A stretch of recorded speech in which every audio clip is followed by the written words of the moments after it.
Hi കൂട്ടുകാരെ, പുതിയൊരു വീഡിയോയിലേക്ക് എല്ലാവർക്കും സ്വാഗതം. വെട്ടിയാർ പള്ളിയാർക്കാവ് ദേവീക്ഷേത്രമാണിത്.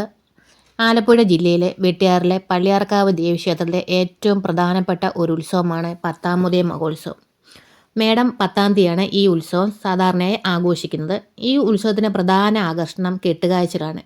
ഗ്രാമത്തിലെ വിവിധ കരക്കാർ ചേർന്ന് ഭീമാകാരമായ 7 കെട്ടുകുതിരകളും മറ്റലങ്കാര നിർമ്മിതികളും ക്ഷേത്രത്തിലേക്ക് സമർപ്പിക്കുന്നു.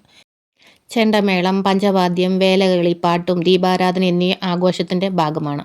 ഉത്സവത്തിൻ്റെ മറ്റൊരു പ്രത്യേകതയാണ് ദേവിയുടെ എഴുന്നള്ളത്താണ്. വിശ്വാസപ്രകാരം ദേവി സമീപത്തെ കണ്ടകാളങ്കാവ് ദേവനെ ഉത്സവത്തിലേക്ക് ക്ഷണിച്ച് ഇരുവരും ചേർന്ന് കെട്ടുകാഴ്ച ദർശിക്കുന്ന ചടങ്ങ് ഏറെ ഭക്തിനിർഭരമായി നടക്കുന്നു. 10-ാമത് ഒരു ക്ഷേത്രോത്സവം മാത്രമല്ല, വെട്ടിയാറിൻ്റെ പാരമ്പര്യവും ഗ്രാമീണ ഐക്യവും വിളിച്ചോതുന്ന മഹോത്സവം കൂടിയാണ്. വർഷം തോറും ആയിരക്കണക്കിന് ഭക്തരാണ് ഈ ഉത്സവത്തിൽ പങ്കെടുക്കാൻ വരുന്നത്. ഈ നാട്ടിൽ നിന്ന് വിവാഹം കഴിഞ്ഞൊക്കെ പെൺകുട്ടികളൊക്കെ വേറെ നാട്ടിലേക്ക് പോയാലും ആ ഒരു 10-ാമതേ മഹോത്സവം ആകുമ്പോൾ തീർച്ചയായിട്ടും അവരിവിടെ എത്തിയിരിക്കും. അങ്ങനെയാണ് അതിൻ്റെ ഒരു പ്രത്യേകത. അമ്മ എന്തുമായാലും അവരിവിടെ കൊണ്ടുവരും. അത്രത്തോളം ഭക്തിയാണ്, ഒരു വിശ്വാസമാണ്, അത്രത്തോളം അടുപ്പമാണ്. വരാതിരിക്കാൻ പറ്റത്തില്ല. അങ്ങനെയാണത്.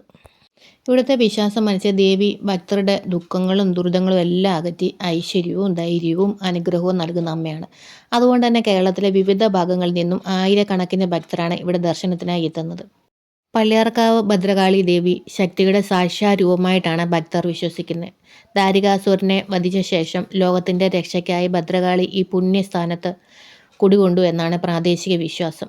സന്താനഭാഗ്യം, ആരോഗ്യവും ഐശ്വര്യവും ശത്രുദോഷ നിവാരണവും ദേവിയുടെ അനുഗ്രഹത്താൽ ലഭിക്കുമെന്നും ഭക്തർ വിശ്വസിക്കുന്നു. അതുകൊണ്ട് വർഷം മുഴുവൻ നിരവധി ഭക്തർ അമ്മയെ ദർശിക്കാനെത്തുന്നു.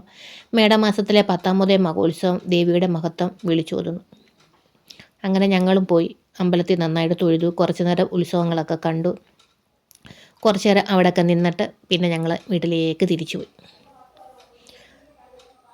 നമ്മളെല്ലാവരും അവിടെ ചെല്ലുമ്പോൾ നല്ലൊരു ഇതാണ്. ഒരു പ്രാവശ്യം ആ ഉത്സവത്തിന് പോയി കഴിഞ്ഞാൽ പിന്നെയും നമ്മളവിടെ പോകും. അത്രത്തോളം അടുപ്പമാണ് അമ്മയോട്. പിന്നെ ഞങ്ങൾ വീട്ടിൽ പോയി. ഞങ്ങളുടെ അടുത്തൊരു അമ്മയുണ്ടായിരുന്നു. ആ അമ്മയുടെ വീട്ടിൽ പോയി ഞങ്ങൾ നല്ല ഒരു സദ്യയും കഴിച്ചു. എല്ലാം കൂട്ടി. ഇറച്ചി ഉണ്ടായിരുന്നു, മീനുണ്ടായിരുന്നു, നല്ല വെജിറ്റബിൾ കറികളും അങ്ങനെയൊക്കെ ചേർത്ത് നല്ല ഒരു പായസം കൂട്ടി നല്ല ഒരു അടിപൊളി സദ്യയും കഴിച്ചു.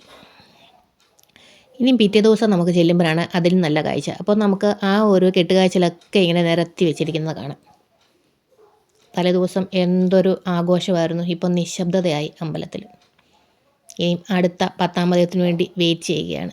അപ്പോൾ അടുത്ത വീഡിയോ ആയിട്ട് വീണ്ടും കാണാം. Thank you so much. അപ്പോൾ എല്ലാവരും ലൈക്ക് ചെയ്യണേ, സബ്സ്ക്രൈബ് ചെയ്യണം, നിങ്ങൾക്ക് ഇഷ്ടപ്പെട്ടാൽ ഷെയർ ചെയ്യണം, പിന്നെ ഹൈപ്പ് ചെയ്യണം.